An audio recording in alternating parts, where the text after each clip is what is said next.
Assalamualaikum warahmatullahi wabarakatuh. Kami dari kelompok 9 yang beranggotakan Muzayyanah NIM T 2019-8125, Aulia Maidatur Rohmah NIM T 2019-8143, Mita Utari Putri NIM T 2019-8150, dan Fajar Fatoni NIM T 2019-8157. Kami akan membahas tentang polinasi atau penyerbukan dan fertilisasi atau pembuahan pada tumbuhan. Saya Muzayyanah NIM T 2019-8125. Saya akan membahas mengenai polinasi atau penyerbukan. Pengertian polinasi atau penyerbukan diambil dari buku Sexual Plant Reproduction. Penyerbukan merupakan jatuhnya serbuk sari atau polen pada permukaan stigma atau kepala putih. Berdasarkan asal serbuk sari, polinasi terbagi menjadi 1. Polinasi autogami atau penyerbukan sendiri, 2. Polinasi geitonogami atau penyerbukan tetangga, 3. Polinasi alogami atau penyerbukan silang, dan 4. Polinasi hibridogami atau penyerbukan bastar. Polinasi autogami atau penyerbukan sendiri terjadi ketika serbuk sari atau polen dipindahkan dari kepala sari ke kepala putih atau stigma, bunga yang sama atau bunga itu sendiri. Ciri-ciri dari polinasi autogami ini hanya berlangsung pada bunga hermafrodit, yakni bunga yang memiliki dua alat kelamin, jantan dan betina. 2. Tidak menghasilkan variasi keturunan. Contoh dari polinasi autogami adalah bunga sepatu. Polinasi geitonogami atau penyerbukan tetangga terjadi apabila serbuk sari menempel pada kepala putih pada bunga lain, namun masih dalam satu tumbuhan yang sama atau dalam satu pohon. Di dalam penyerbukan tetangga disebut penyerbukan tetangga karena bunga jantan dan bunga betina tidak berada pada satu bunga, atau proses penyerbukan membutuhkan dua bunga dalam satu tumbuhan. Penyerbukan tetangga terjadi pada tanaman jagung, padi, kelapa, mawar merah, mawar putih, dan lain-lain. Polinasi alogami atau penyerbukan silang, yakni serbuk sari jatuh ke kepala putih bunga lain pada tumbuhan yang berbeda, namun masih dalam satu jenis. Umumnya, penyerbukan ini menghasilkan variasi keturunan karena perpaduan dari dua sifat tumbuhan. Tumbuhan yang mengalami penyerbukan silang, contohnya melinjo, kamboja, pinus, mawar, dan lain-lain. Polinasi hibridogami atau penyerbukan bastar terjadi apabila serbuk sari berasal dari bunga pada tumbuhan lain yang berbeda jenis, namun setidaknya memiliki satu sifat yang berbeda. Umumnya akan menghasilkan varietas maupun varietas baru. Contoh, bunga mawar merah dengan bunga mawar putih, lili kuning dengan lili merah, dan lain-lain. Berdasarkan perantara, polinasi dibagi menjadi 4 jenis. 1. Polinasi dengan bantuan air atau polinasi hidrogami. 2. Polinasi dengan bantuan angin atau anemogami. 3. Polinasi dengan bantuan hewan atau zoidiogami. 4. Polinasi dengan bantuan manusia atau antropogami. Polinasi dengan bantuan air, hidrogami atau hidrofili. Penyerbukan ini bisa terjadi karena tumbuhan terendam air atau saat terkena air hujan atau terkena tumpahan air lainnya, sehingga serbuk sari rontok dan sampai kepada kepala putih. Bunga pada Penyerbukan ini tidak memiliki ciri khusus, hanya saja secara umum tumbuhan hidup di perairan. Contohnya pada ganggang dan hidrilia.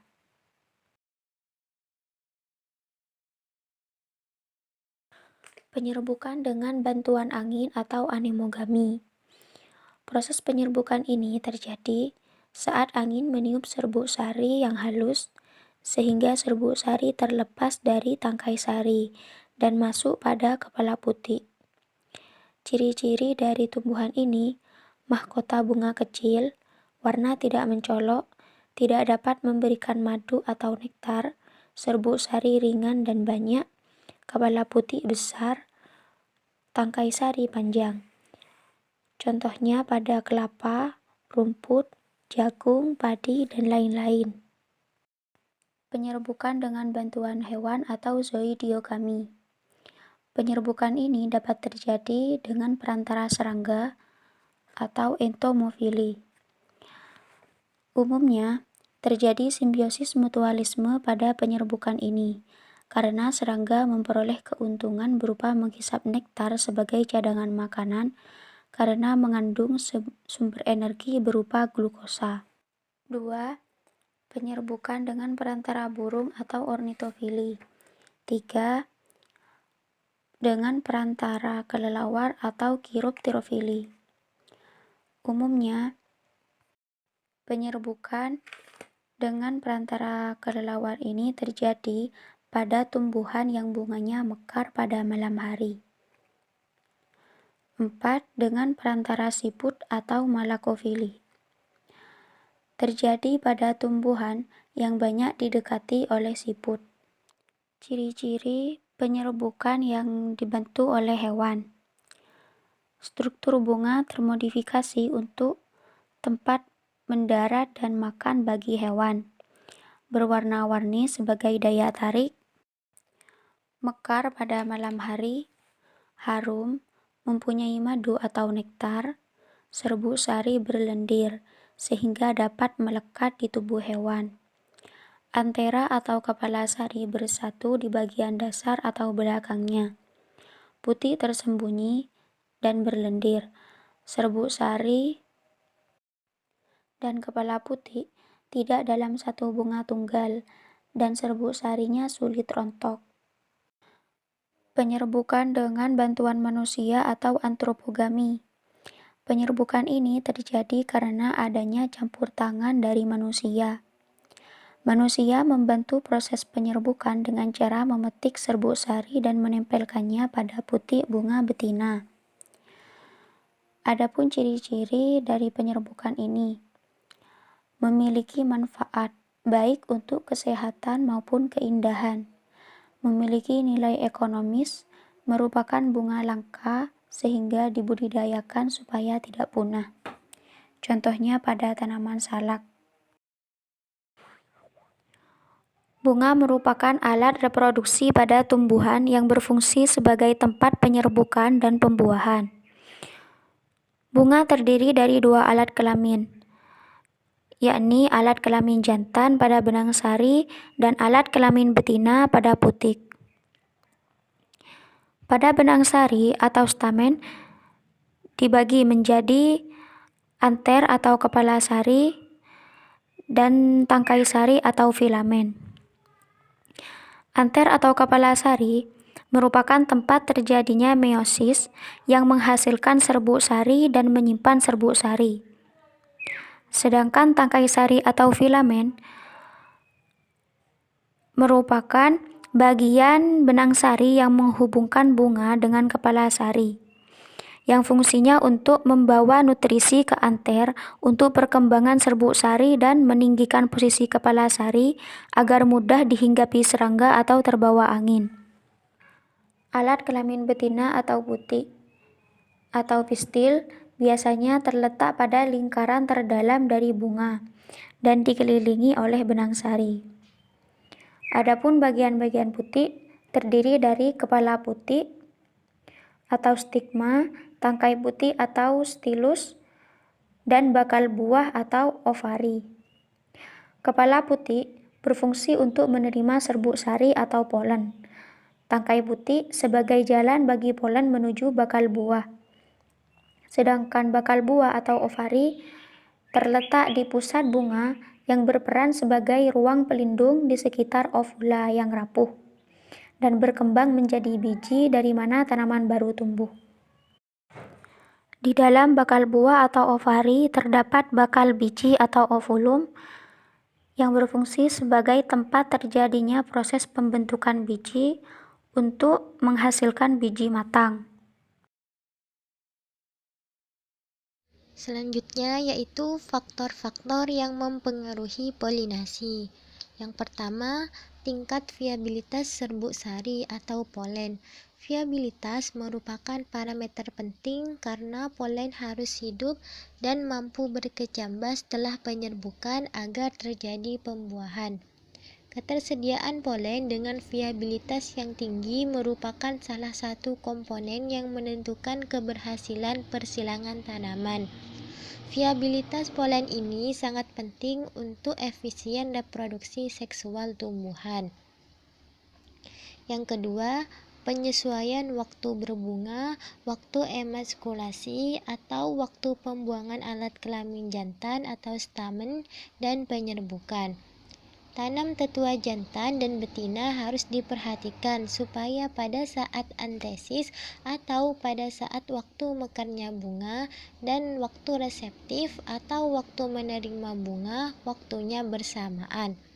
Pada tetua betina, waktu emaskulasi juga harus diperhatikan, seperti pada bunga kacang tanah, harus pada pagi hari.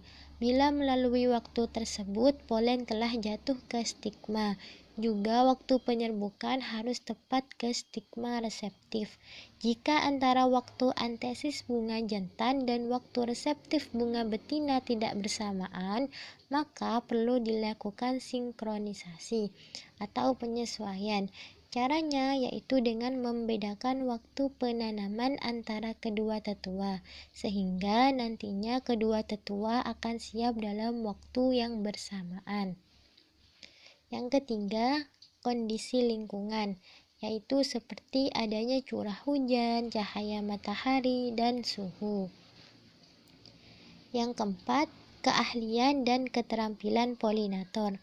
Polinator adalah binatang yang membawa serbuk sari ke putik, baik dari bunga yang sama atau dari bunga yang lain. Proses polinasi yang berhasil akan menghasilkan buah. Polinasi contohnya seperti serangga sebagai polinator.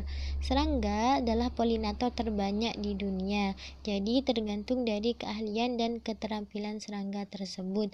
Atau bisa juga polinasi dapat terjadi karena adanya angin atau binatang lainnya.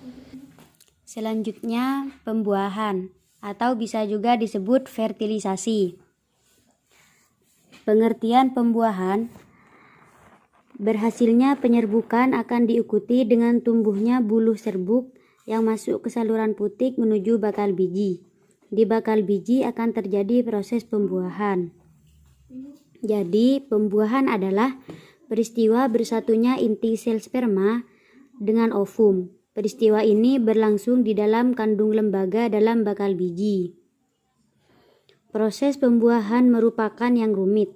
Serbuk sari pada tumbuhan biji tertutup menempel di kepala putik, tumbuh membentuk pembuluh serbuk sari. Tabung serbuk sari membentuk saluran menuju ke bakal buah yang mengandung bakal biji. Di dalam pembuluh serbuk sari terdapat 2 inti generatif dan 1 inti vegetatif yang berasal dari pembelahan inti serbuk sari. Fungsi pembuahan ialah inti spermatozoid yang dihasilkan oleh serbuk sari akan membuahi sel telur sehingga dihasilkan zigot. Jenis-jenis pembuahan atau fertilisasi. 1. Pembuahan tunggal. Terjadi pada tumbuhan Gymnospermae. Hanya terjadi 1 kali penyerbukan dan proses pembuahan diawali menempelnya serbuk sari pada lubang bakal biji. Yang kedua, pembuahan ganda. Terjadi pada tumbuhan Angiospermae. Terjadi 2 kali pembuahan antara ovum dan sperma. dan proses pembuahannya diawali penyerbukan, yaitu jatuhnya serbuk sari ke kepala putik. Tahapan-tahapan pembuahan tunggal.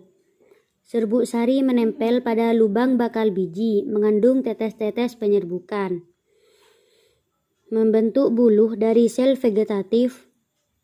Buluh serbuk sari mengarah ke arkegonium melalui mikrofil. Sel generatif membelah menjadi 1. Sel dislokator atau tangan sel. 2. Sel spermatogen atau sel tubuh. Saat mencapai sel telur, sel dialokator dan sel spermatogen kecil melebur atau degenerasi. Tumbuh menjadi zigot, kemudian zigot menjadi embrio, dan kemudian menjadi lembaga.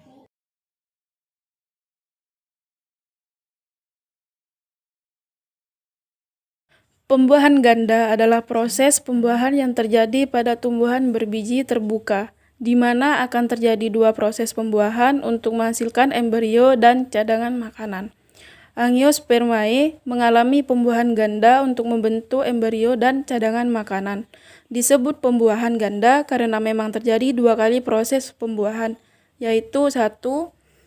Peleburan inti generatif 1 dengan ovum, membentuk zigot yang akan berkembang dengan embrio. Yang kedua, peleburan inti generatif 2 dengan inti kandung lembaga sekunder membentuk endosperma. Pembuahan akan diawali terlebih dahulu oleh proses penyerbukan, yaitu jatuhnya serbuk sari pada kepala putih. Inti sel dalam serbuk sari akan membentuk inti vegetatif, inti generatif 1 dan inti generatif 2.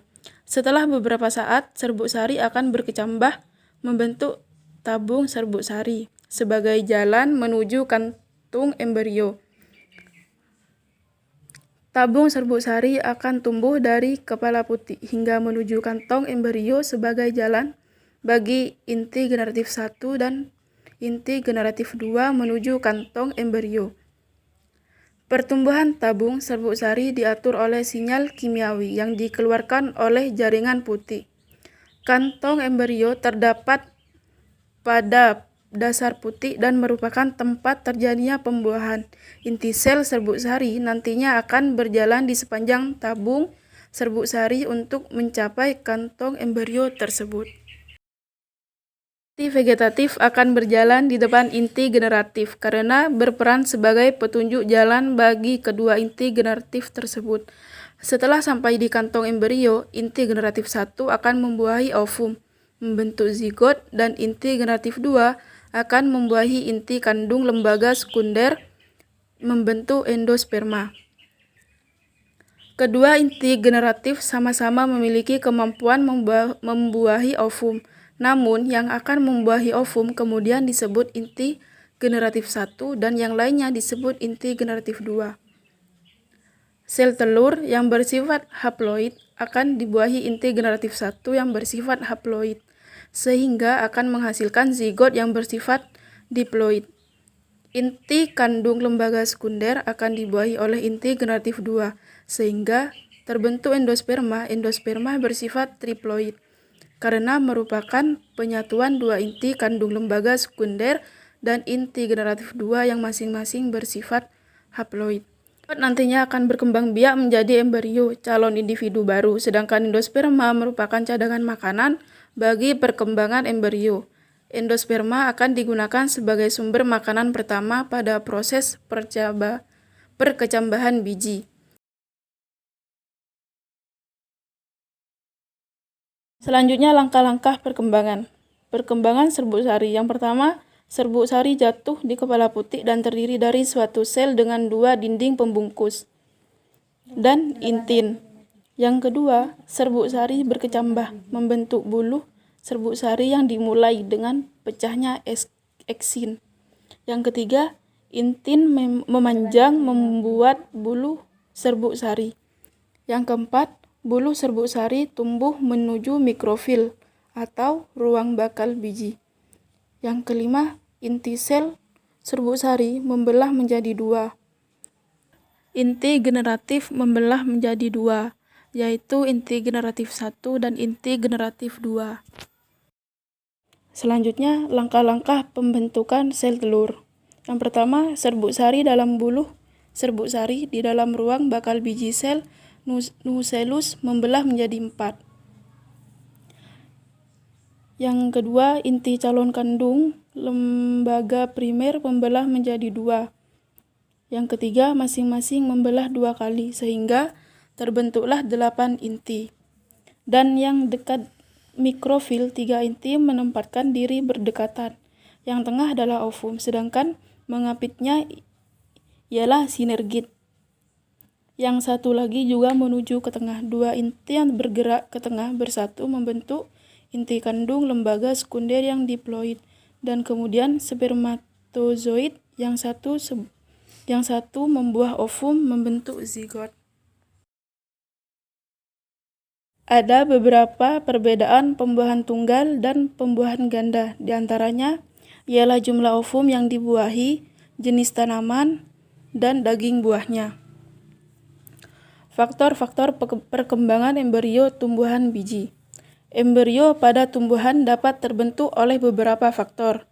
Yang pertama, amfimiksis, yaitu apabila terjadinya embrio melalui perantara sperma dan ovum. Yang kedua, apomiksis, yaitu apabila terjadinya embrio tidak melalui peleburan sperma dan ovum.